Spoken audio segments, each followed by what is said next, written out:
Bonjour Gilles Devers. Vous venez de plaider contre la décision de la ville de Montpellier de refuser une salle de conférence à l'association MAN, Mouvement pour une alternative non violente, conférence qui devait accueillir le vice-président d'Amnesty International et traiter de l'apartheid israélien tel qu'il est défini dans le rapport d'Amnesty. Cette audience vient d'avoir lieu. Qu'est-ce que vous avez comme commentaire ? Eh bien, nous allons attendre le délibéré, vu que la décision devait venir rapidement. Donc, je dirais d'abord que ce n'est pas un refus de salle, vu que la salle, elle a été acceptée et après, elle a été retirée.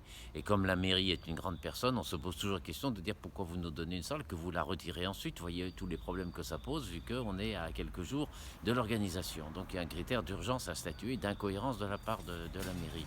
Ensuite, on est sur une liberté fondamentale, qui est la liberté de réunion. Et la liberté de réunion, elle fait beaucoup de bien dans la vie démocratique. Il faut accepter que toutes les opinions s'expriment.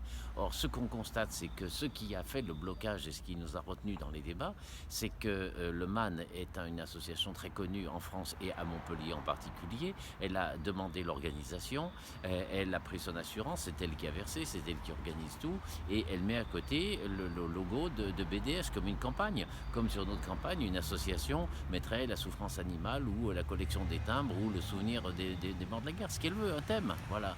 Et on nous dit, mais c'est le thème de BDS qui a organisé la réunion, comme c'était un cheval de Troie. Voilà, non, mais ça ne tient pas.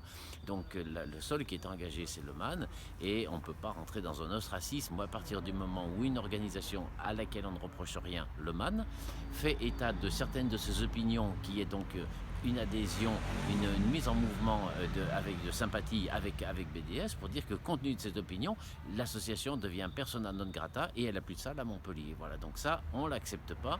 Aujourd'hui, on fait le référé liberté parce que ça nous donne une possibilité d'avoir le maintien de la salle à la date qui était prévue, alors que tout est organisé et qu'il n'y a pas d'alternative à Montpellier pour trouver une salle où on peut réunir plus de 100 personnes comme cela.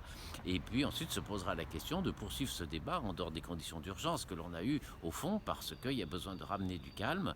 Et donc, il y a une décision qui a été prise par la ville. Elle doit être attaquée.